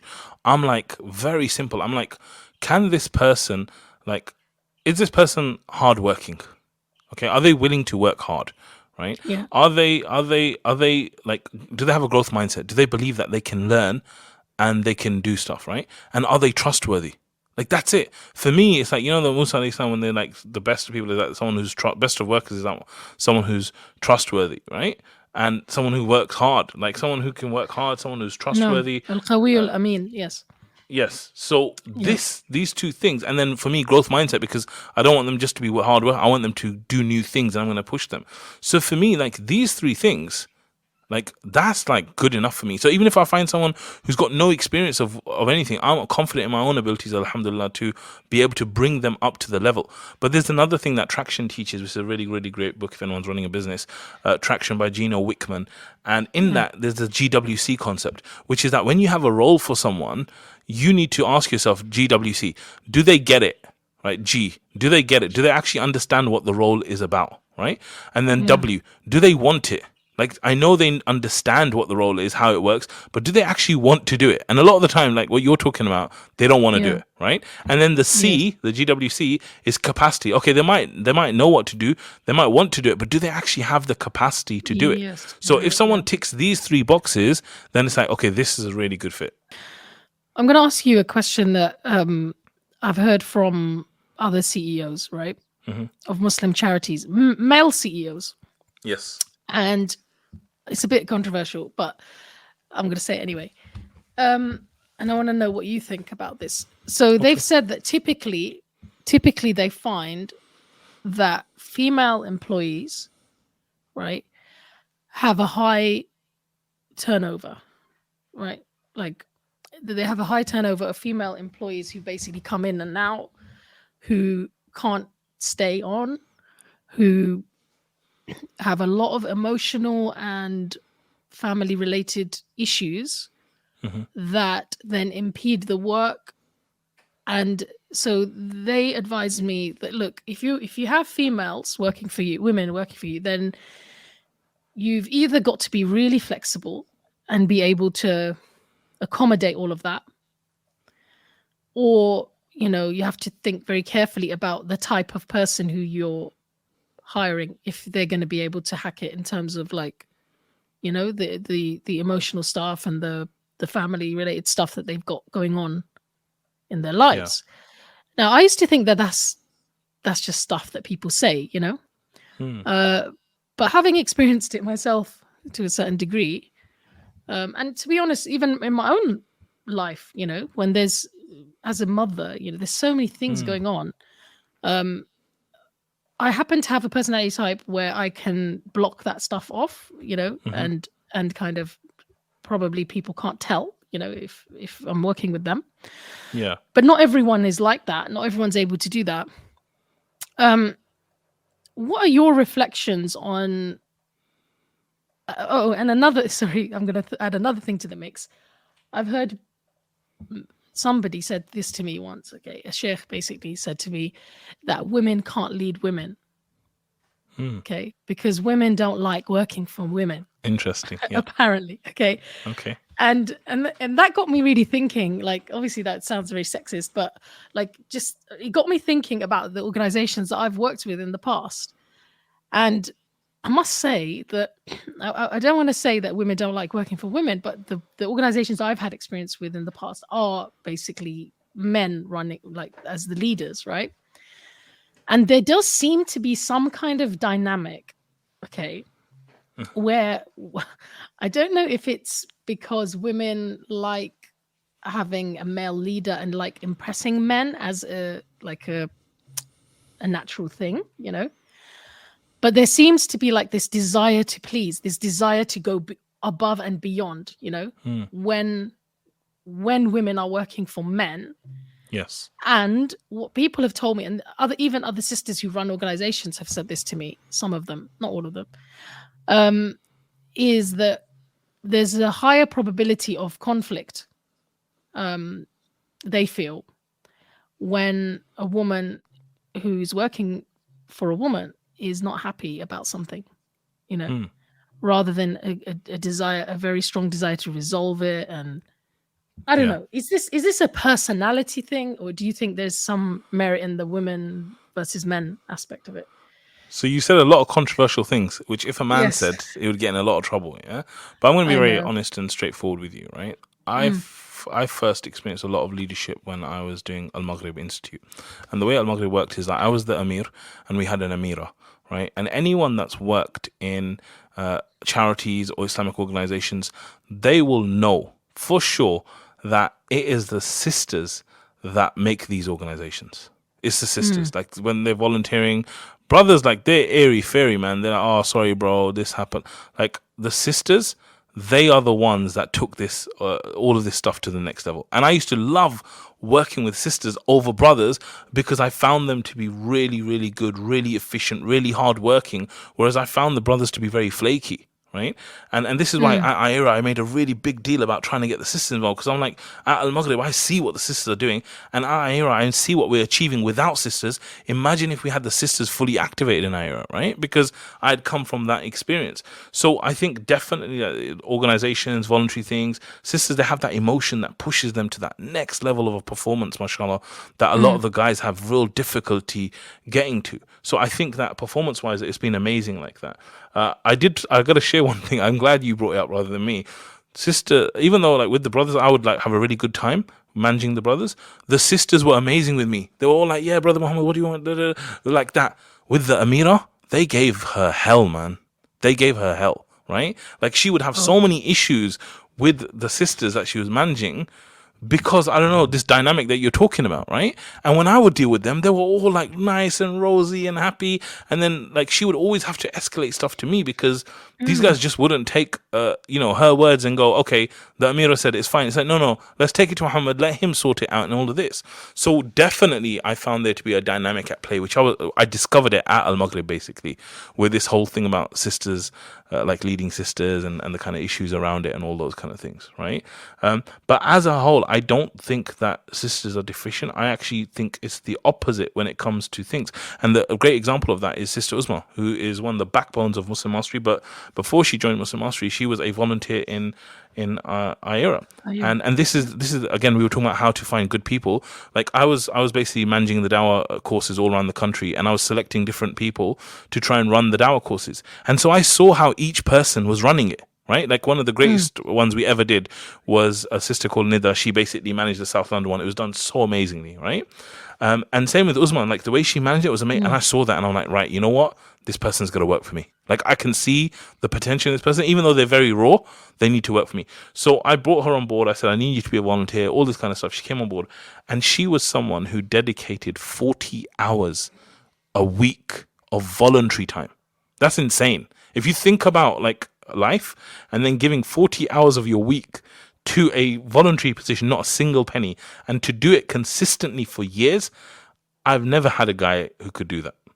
Right. So I'm saying overall, my view is that if I can choose, I would prefer to have women working in terms of certain positions and voluntary and all these kind of things, because I just found in my experience for them to be like that. So I do think that, of course, they have challenges. So, for example, my relationship with Uzma has changed as once she got married and once she's got into family life, her commitments have changed, right? But she's someone who gave years and years and years of service for the sake of Allah, and it was amazing. And she probably achieved more in those years than like a guy would achieve in his lifetime. So I think there's this balance between like, you know, really getting the most out of sisters, but then obviously understanding that they will have challenges which are different to the brothers and they need to be accommodated for. And I don't think it's a big deal if someone needs to kind of adjust things and everything. I think sisters are a part of our organizations and they need to be if we want to be successful. And so what about with the leadership piece? Because I understand somebody working for you. Yeah. But is there anything you think that female leaders, so for example, with the Amira, you know, that you might see that might improve the dynamic? Yeah.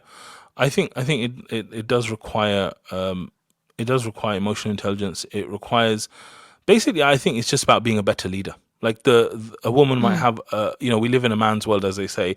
The challenges for women when it comes to leadership are in everything, even if you're a non-Muslim and everything, right? So this is a very normal kind of challenge. And I think the great leaders, female leaders, they need to basically rise above it and they need to find a way. And this is what it comes back to, like, what is a leader, right? How do I actually do leadership? Well, one of the main things about leadership is actually the vision. And we've kind of gone full circle because the vision. Right, and we've gone full circle on Sheikh Mohammed because we said he's such a visionary, right? And what needs to happen is that the leader needs to show the flock or the followers, this is the promised land, this is the place where we're going to, and that needs to have mutual intent in there, right? It needs to be something that they care about, and if they don't care about it, the leader needs to make them care about it. Right? And then really it's about getting to the core issues. So imagine we're two sisters and we're kind of like, you're just not listening to me and this and this. Like I could just be really authentic with you and say, look, I'm trying to help you. I'm trying to lead you. There seems like there's something here, right? Like I just want you to be open. Tell me what it is. And like getting to those kind of deeper issues as to why they don't want to do it, what they don't want to do and all these kind of things. But sometimes I feel with sisters that there are a lot of emotions. And us as guys, we kind of get like thrown off by those, right? Like if I'm speaking to a sister and then suddenly she's bringing in all her emotions, I'm like, I don't know how to deal with this, or I'll fix it, which will make it worse, right? So it's back to those kind of issues. But I think with sisters, they just need to focus on being better leaders. They need to show their people the vision. They need to build that trust. Like a lot of the stuff that I did is that, you know, one of the things I said to all my people at IERA, like we had this thing where I managed people at IERA, they then went away, they had their own departments, I went into my own department, they didn't get managed, and then years later I came back to manage those same people, and I was like, what is it that you loved about my management? Because they were all so happy and excited to be managed by me again. And I said, like, what is it about how I managed you or all this stuff that you really loved? And they said one of the things was that you know, you really basically grow and develop us. Right? So they felt like I was growing and developing them. Another thing they said is that, you know, you help us to solve problems. So like whenever we get stuck in our job or whatever we're trying to do, you really helped us. But one of the biggest things they said is that you care. Like that was one of the biggest things. Like if they ever had anything in their personal life, I was with them. There's brothers and sisters I've worked with who volunteered. I've tried to get them married and tried to help them. So like deep down, they know I care. right? So because Yes. I care, I can be very harsh with them. And with you, Sister Fatima, I've been very harsh with you in the past as well, right? Yeah. But that's only Yeah. because you know that I've got your best interest at heart. So if I come and speak Yeah. to you in a certain way, you're like, yeah, he can speak to me like that because I know deep down he cares. I know he knows what I There's want in my enough life. in the And he's, emotional. There's enough in the emotional yes, bank account to not deplete it if you have a, you know, exactly. Yeah, bit of a exactly. If you have negative a withdrawal, interaction yeah. or yeah. But if a lot of the times, if you're playing the other role, where it's like I'm the leader and you must follow me and this and that, Right. Yeah. Yeah. you know, that's gonna deplete the account and it will only work for so long. And so sisters shouldn't be like kind of going on to that thing that look, I'm the Amira and this and this and this, right? Yeah. It Yeah. needs to be the exact opposite kind of approach. And so you shouldn't. And if you haven't found the right people yet, you shouldn't get demotivated. The people are out there. You just have to find them and enroll them enough. I'm saying that one person can change the world. You don't need multiple people. And the amount of things you could achieve by yourself without anyone else is kind of crazy, right? And then at the same time, I'm saying if you look at all the hired help that's out there now with Fiverr and Upwork Yes, and yes. all these things, you can get a lot of stuff done. And I'm saying in the early days, use the resources closest to you. So I'll give you an example. One time, again, when I was in my early days, I didn't know about these organizations. I just knew I wanted to do some good. So me and some friends, we said, you know what? Why don't we give like some Zamzam and some dates in Ramadan to prisoners? You know, Muslims are in prison, right? All over the country. Why don't we Yeah. go down to London prisons and give Muslims Zamzam and dates? I had a connection to get Zamzam. I had a connection for dates and everything. I'm like, let's do this. But I didn't have money. So I'm like, what do I do? I'm like, I've got a bit of money, but I can't cover all the prisons in London, right? That's a lot of things. So what did I do? What did I do? I went straight. Who's closest? Mum, dad, auntie, uncle. Mum, can you ring everyone? Ring all the sisters, ring all the brothers. Find out who's got money. Find out who's willing to give stuff. And then really, really take that money and then go and do that stuff. At the end of the day, it was me doing it. Alhamdulillah, my friends and stuff. You know, we rung up the chaplains. We basically got the stuff and we went down there. But again, resources wise, I went to those that were closest to me. And I'm saying everyone listening here knows friends and has family. You know, you have people that you can kind of go to. And so you just go. So, but the most important thing is that you yourself, remember Sheikh Muhammad was saying he had amazing belief in himself. You yourself, you have that belief where you're basically ready to go and you're ready to do stuff and you just take everyone along with you, because belief is one of those things which is contagious. You know, when someone Yes. starts saying, I believe this and I believe that and I believe that, you as a human being, you are attracted to that. You start thinking, wow, Yeah. like I want to be a part of this belief. So I'm saying if you can have that level of certainty, that level of confidence, that level of belief in your own mission and what you're trying to do, people will definitely latch on. Flock They will to you, definitely yeah. latch on and flock to you. Reminds me of Abdurrahim Green, really. Like Yeah. when he had this vision for Europe. I remember the very earliest meeting that he ever had. One of them was he invited me. He didn't know me, by the way. He literally. I had written an article about dawah on the internet, Okay. which he had posted on his blog, and he just thought that sister understands dawah, right? And she comes from a knowledge background, etc. So when he was having his initial meeting with some da'is, it was the first time, I think Hamza was there as well. The first time, you know, Yusuf Chambers, Hamza, somebody else, I think Saqib, and he just sent me a message and asked me to come as well, right? And it's like from nothing. Do you know what I mean? But I think because he already represented so much in people's minds, you know, in terms of da'wah, in terms of his own track record. When he then said, you know, I'm starting a da'wah organization, we want Islam to enter every home, you know, subhanAllah, like that kind of vision. It's like, I'm here, you know, I'm going to be part of this. And I think, if I'm honest, it's about the vision, but it's also about the person's track record, you know, like, because prior to that, I had been watching him on Dawah in the Park videos. Yeah. Yes. Yeah. And and also I had been somebody who visited Regent's Park Mosque a lot. And I remember once being in Regent's Park Mosque and hearing this voice that sounded so familiar. like echoing through the mosque, like from the women's area. The women's are women are on a balcony, Yeah. looking down on the men. And I thought, I know that voice. Okay. And I looked down, and it was ARG with a massive group of school students, right? Yeah. And he was giving them a tour of the mosque, and he was explaining Islam to them, right? It was his voice. I knew it from the Dawah in the Park videos, right? Which had really impacted me. Those videos, they'd helped me as a teenager to feel very firm in my conviction, my own conviction of faith, right? So that, just having seen that person's track record, I guess, of da'wah, and I remember when I heard him in the mosque, it just made me smile, because I was like, yeah, he's the person you should be showing people around the mosque, Then when he called on me, in a way, it was like a no-brainer.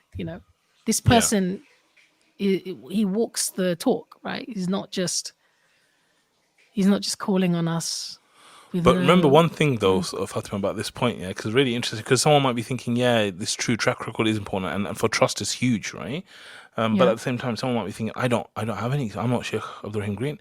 Well, I'm going to tell you, this guy who we're saying is amazing for giving dawah and bringing people to Islam and this and that, there was a time in his life when he was not Muslim. Right? So think about that for a second. That you might be thinking, track record, I don't have anything. This is someone who was not Muslim, and now we're saying he's like the perfect person to go and tell other people about Islam and do all of this stuff. So there's a real lesson here, again, for recipes. Again, if you've got no skills, if you're really, no experience, anything like that, you can get to where you want to get to. And this is exactly the kind of stuff we do at Muslim Mastery. We're trying to raise people's mindsets to realize that the capability Allah's given you is next level. And that capability is not just the fact that your heart pumps like, millions of times in your life. It's not just that your kidneys are amazing at actually filtering things out. It's not just that Allah's given you amazing capability in your physical body and then mentally He's kind of left you alone, right? It's like, no, He's given you amazing possibility in your thinking, in your heart, in the way you do things, not just your body. And you need to start believing that is the case for you, because once you start believing it, you can start to then take action on that. You don't need to be a great speaker or this or that. Allah by default has given you an amazing brain, and this is how our brains are. If you just ask a question, your brain will give you an answer. This is just how it is, right? It might not be the right one, but it will give you an answer. So it's about realizing that the potential that Allah has given us is far beyond what you believe. And this is one of the reasons why, alhamdulillah, coaching, I work really well in coaching, is because I see a vision and I believe about people what they don't yet believe about themselves. Right? So we have this thing where someone comes to me and they're like, oh yeah, I don't know, I'm not good at this. I'm like, no, I know this person is good. I know this person can be good. So then I start convincing them and they're like, whoa, if this guy believes in me, maybe I can be. And then they start believing it and then they start acting accordingly. So this kind of level of belief, we need to raise that belief within ourselves in terms of what we're capable of. And of course, the results, they don't matter. Allah's going to give us the results. But the effort, the thinking, all of these things, these are in your control and you can do something about it right now. Jazakallah khairan, Brother Muhammad. I mean, subhanAllah, we know that we could keep talking to you and asking you, and you would be able to provide us with so many answers to everything. So I would like to invite you again, in the future, inshallah. Inshallah. And for today, you've given us so much to think about. Too much. It's not good to be focused. It was focused, actually, because I'm looking at my list of things that I wanted to, cover, and we kind of naturally did cover them, mashallah, which is great. Can you just tell us, for people who just to end, people who are interested in, so first of all, can you tell us the difference between Muslim Mastery and Muslim CEO, just so that people... Sure. Anything that you want to do in terms of growing your income, anything to do with business, you just go to muslimceo.com and you can find all the details on me. Anything to do with your personal development, anything to do with, like, for example, I'm really helping people to overcome their doubts, their fears, their anxieties, to feel confident, to speak with impact. Anything to do with confidence, speaking, action, impact, just go to muslimmastery.com/confidence. There's a free training that I've done, which is all about taking your confidence to the next level. And so that's how you can get in touch with me with any of those things. And, Fatima, next time we come on, inshallah, it'd be great to speak about the kind of work we did together before you went on to the niqab debate and all those things, because those are like some of the deeper things we did with confidence and communication, which I think were really amazing experiences for me as well as yourself. Definitely. I was actually going to mention when you said that, about the speaker training, that I've attended your speaker training as well. So Jazakallah khair, and I've benefited from that. And I benefited from the feedback that you gave me, after certain television performances or appearances. That was quite brutal, I must say, right? And actually made me cry probably, like when I went home. Sorry, I do that to people. Yeah. Imagine my wife. But at the same time, I really believe that if you're not honest and if you don't have, that kind of extreme ownership of your own kind of where you are, you cannot take yourself to the next stage, right? So you've got to accept and see yourself for what you are. I guess because I believe in that, I really valued the honest feedback, and I don't think anyone would have actually, in a way, you kind of forced me to sit down and take the feedback, because I don't think I asked for it. Okay, sorry. I don't remember, or maybe it was like a debrief or something, right? Okay. But yeah, I actually really valued it because, it was brutal, but at the same time, it created self-awareness, Yeah. And it actually changed a lot of things for me in terms of afterwards, I became very selective about the types of television things that I would take on, because it wasn't clear, it wasn't really obvious that every single type of appearance is actually good or positive, or necessarily something that you should take part in. Yeah. So I became more kind of careful about that, and instead I was like in some documentaries and things like that, that were, I would say, more becoming, I think, of somebody who was an expert rather than somebody who was being forced to kind of have these fake debates, Yeah. Sometimes that you don't have much control over, how they're presenting you. I mean, but also it made me more self-aware about, the fact that how you're supposed to be on camera, like how sensitive the camera is, and yes, on your movements and how you're coming across, the colors that you're wearing. I mean, stuff like that, it literally made me question all of that. And there was a time when I did feel a bit like, oh, maybe I shouldn't do this stuff, right? It was a split second, I would say. Yeah. And then I was like, no, you got to learn from it. Everyone starts off somewhere. Everyone starts off somewhere. And we just haven't had the training. We just hadn't had the training, in terms of media training. If you're going up against Douglas Murray, he's obviously someone who's had training of some sort, or at least had a lot of experience. So, you can't allow yourself to be, to feel kind of, demotivated by maybe not doing the best that you think you should have done, right? Yeah. So I learned a lot from that feedback as well, and I appreciated the honesty with which you delivered it. I'm really sorry. I don't remember what I said, but I can imagine how brutal and honest it would have been. But inshallah, I hope it made you a much better person and speaker.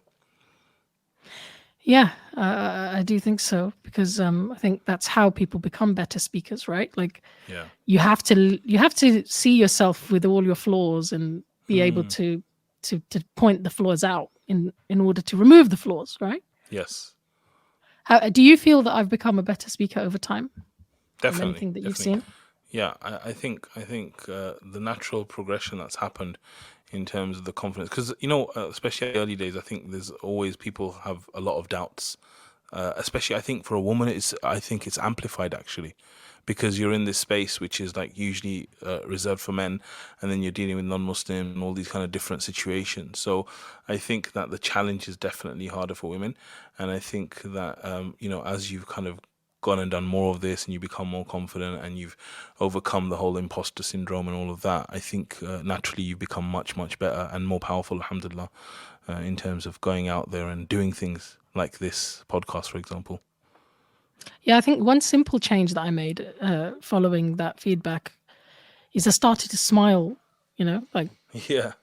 I know it sounds strange, but as in somebody who's wearing niqab, you don't Yes. realize that you can come across quite aggressive if Yeah. you're not almost like exaggeratingly being Yes. positive. Do you know what I This is mean? one Like, of the things we discussed about the debate.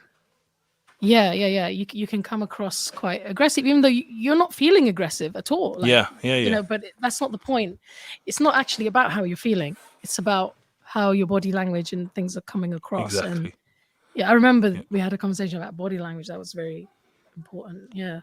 And So, you yeah, know, it made Fatima, me- this is amazing, because like the reason why all this stuff is so important is like, I remember I was watching this video and they were talking about how, dancers and stage performers, they might practice for hours a day for weeks just to do a 3-minute performance. Okay. Yes. And I'm like, when I say Sheikh Mohammad Arshad kind of mentality, Islam deserves better. Like, if they can do it for dance and music and this and that, like, how much time should a speaker be taking to practice their speech? If a dancer does hours per day for weeks and they're not calling to Allah, they're not doing anything like that, then what should a speaker do? And sadly, most speakers don't practice their speeches. So I'm like, look, we need to raise this, and you guys can become like 100 times better than where you are right now. But it requires that same effort and drive and passion that these dancers have.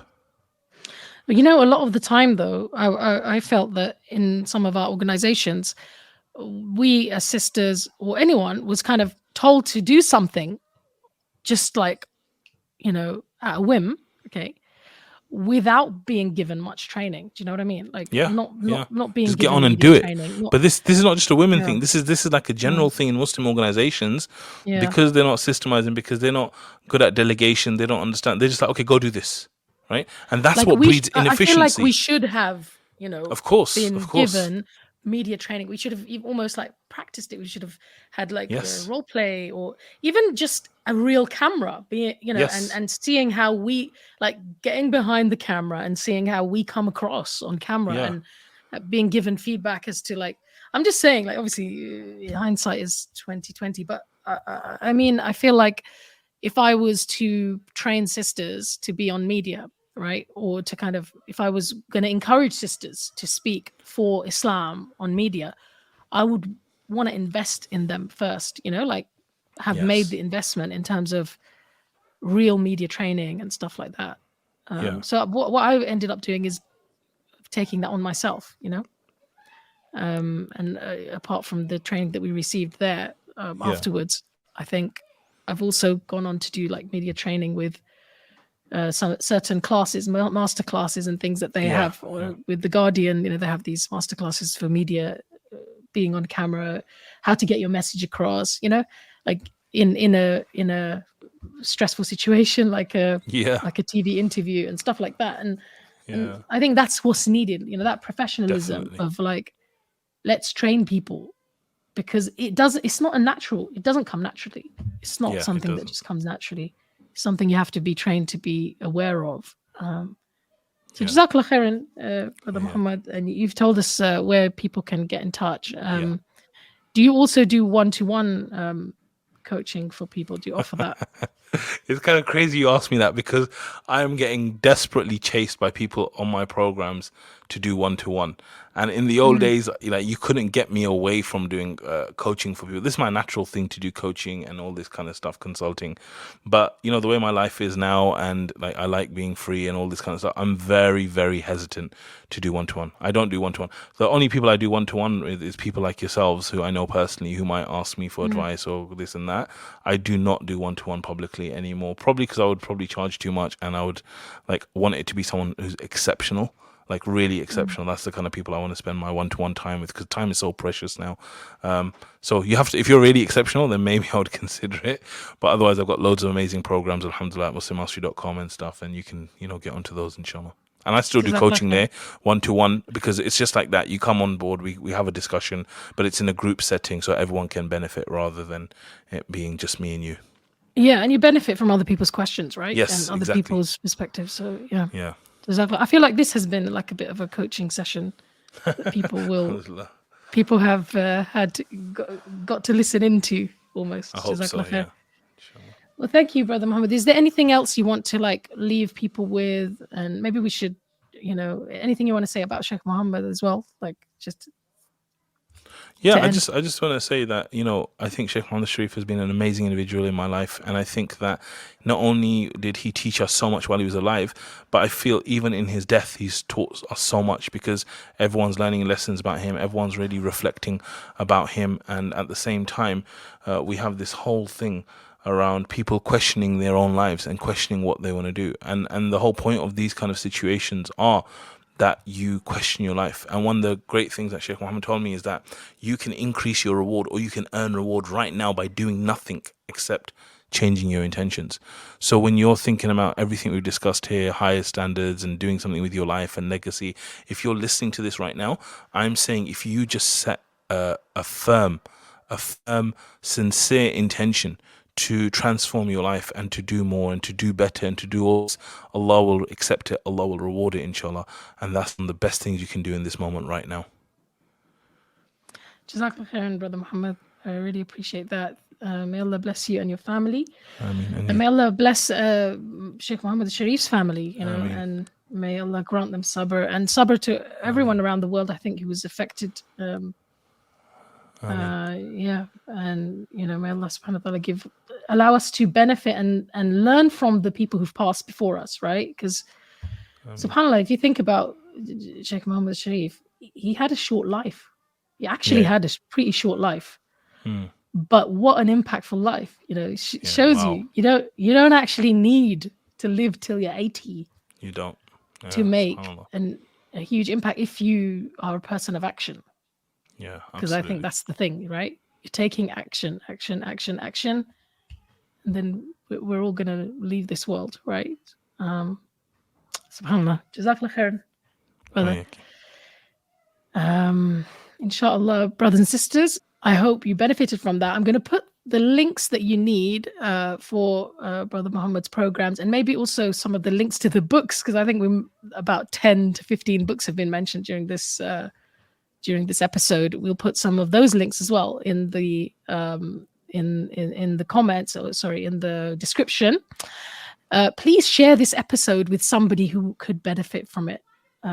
Share it with somebody who cared about Sheikh Mohammed Arshad. Share it with somebody who might be thinking about money, or thinking about a vision that they want to implement in the world, and maybe not quite sure how to start, how to get moving. And you can listen to this podcast episode on various platforms, here on YouTube, but also on Muslim Central, through Spotify, through Google Podcasts, I think it's called, and wherever you get your podcasts, on Apple, etc. Jazakumullah khairan. And with that, I will leave you. Subhanak Allahumma wa bihamdik, ashhadu an la ilaha illa anta, astaghfiruka wa atubu ilayk. Assalamu alaikum wa rahmatullahi wa barakatuh.